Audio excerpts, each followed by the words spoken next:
It's been over a year since the last time we got a new DLC on this game, even though it's been 2 weeks since the last episode. But finally, a new Dragon Ball Z Kakarot DLC has arrived, and it's about the newest material in the franchise. A new world to explore, new characters and different challenges. It promises to be the start of the biggest expansion this game has ever had. But will it really be worth it? Join me to find out. Welcome to the adventure through the Demon Realm.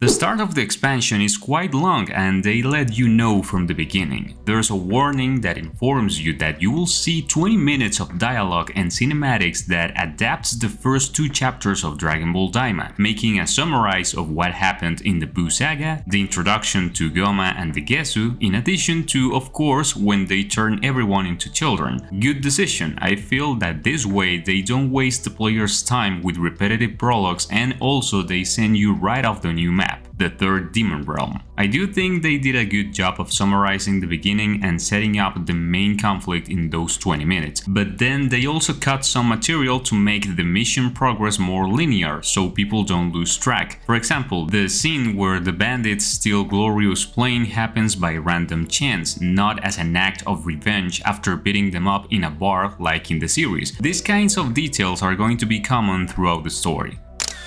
The adaptation of the artistic style of Dragon Ball Z and its main color palette is well achieved. The beige tones of the ground combining with the pink of the sky and the vivid colors of all its inhabitants are exactly as we saw them in the series. We can see the dinosaurs, trolls, zoomorphic characters and demons of different styles. They replace the medium-sized wild animals from the traditional map with dinosaurs and small dragons that you can hunt and obtain ingredients from. This was essential to being able to prepare the most complete menus. They added healing bugs just like in the source material. These help restore your health. They work like senzu beans and you can buy them or farm them in some areas of the map. This is a nice detail. Since this is a game with RPG elements, they didn't just keep the healing ones but also added others, such as the Kusa Kusa bug, which gives off a smell when eaten that scares away some nearby enemies, others that heal superficial wounds, others that increase your damage, and so on.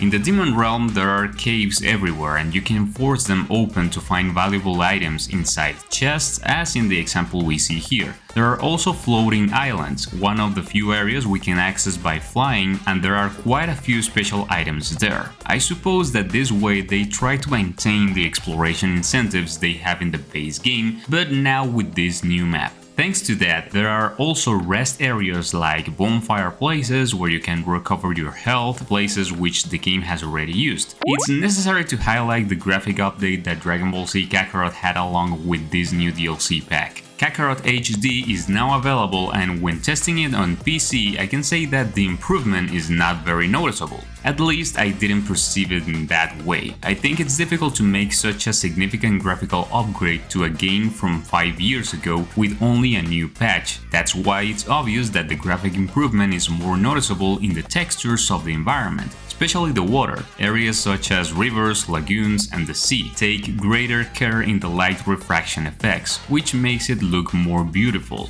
Also, speaking of nature, things like trees, flowers, and mountains have more vivid and defined tones. That's why it gives that sensation of greater technical quality. Just know that this is only a visual improvement and doesn't affect at all how it feels to play the game. Supposedly, I played all this Daima DLC in HD mode, so if any of you played it in the normal version and saw any difference compared to what you saw in the video, write it in the comments, I'm curious. Details are also present, such as Goku's joke with Glorio that he never says his name correctly. And of course, I appreciate these comic moments.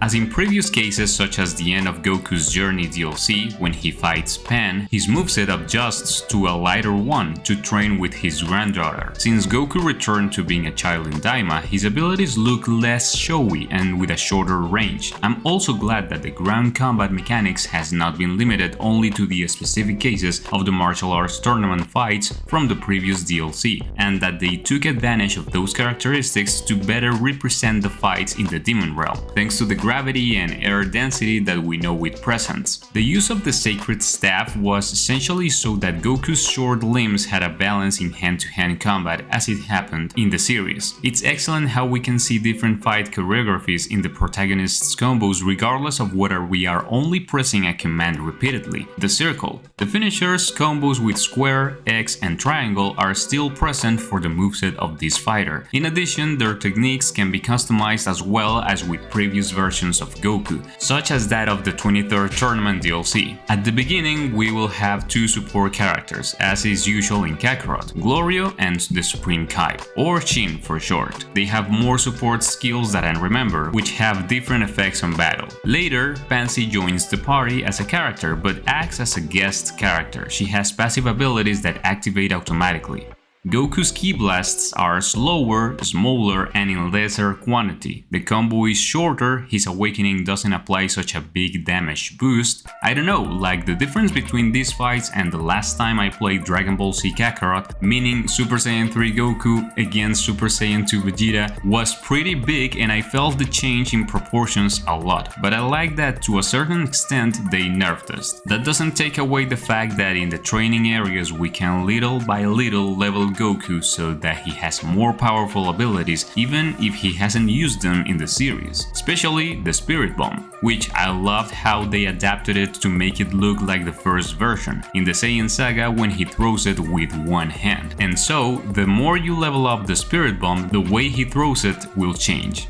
The ground combats were also combined with group combats seen in previous DLCs such as Frieza's Resurrection and Bardock's. Here they gather many enemies at a time and we must defeat all the waves. I'm sure you remember the concept. At simple glance it seems that there's not that much of a difference, but believe me, the mechanics in horde combats in the air and on the ground felt very different. If you notice, the dash mechanic in the middle of a combo is no longer as effective at all in maintaining the pressure of hits between opponents, which is why it took me a while to get used to this rhythm of combat. But I feel like it's something that affects these types of fights more than those that are more individual. The gameplay doesn't offer a very special feeling, it's essentially the same but with a smaller character and some abilities that vary. I thought that the part of the fight against Glorio would have some kind of special dynamic, but it's a bit the same as always. Good cinematics, gameplay a bit mediocre. They made more things happen in the fight than those that happen in the anime, I think, in order to give it more dynamism, but I still missed to see how Goku disappears Glorio's attack with his fingertips.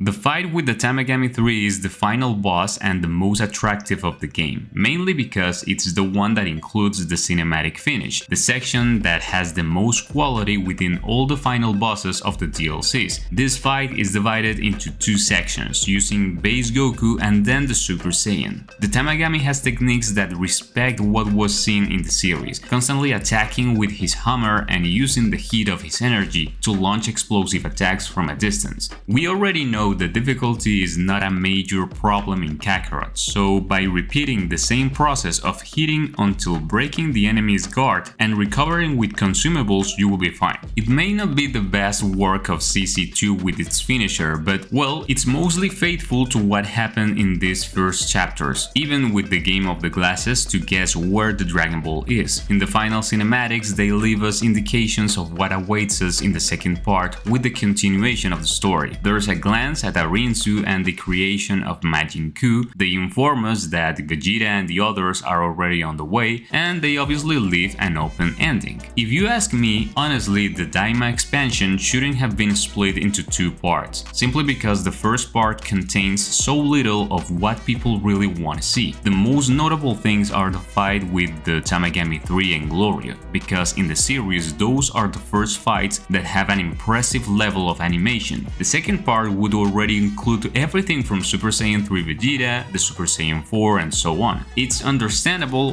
why they did it. They needed to release content from the latest Dragon Ball material to secure a certain audience, but to do so, they put CyberConnect on the run, preventing them from producing a much more polished work that included Daima's entire story. So they prefer to say, hey, we'll give you a more modest first part to calm the hype, and in the second part we'll guarantee you more hectic content. This happens because it's inevitable that the quality of an adaptation DLC like this is directly linked to how well received the material it is adapting was. Sometimes it's not solely the responsibility of the game. Sometimes it's simply not material that has wood to adapt well to the video game medium. So for me, this should have been a much bigger single DLC, even if they would have made us wait longer. The RPG section of Kakarot obviously benefits a lot from the world of Daima. For example, the fast travel function using the celestial seeds is something very creative. The objects, the locations, the enemies, everything is very Kakarot style. So I suppose some managers would consider it a waste not to have used that to their advantage in the first part, because if you look at it, it's the section where you can invest more hours of gameplay. The side missions and all the grinding process that we know is repeated in this expansion. The only thing I know is that I already want the second part of the pack to come out. In the launch trailer, they gave us a look at Super Saiyan 3 Goku in the fight with Goma, so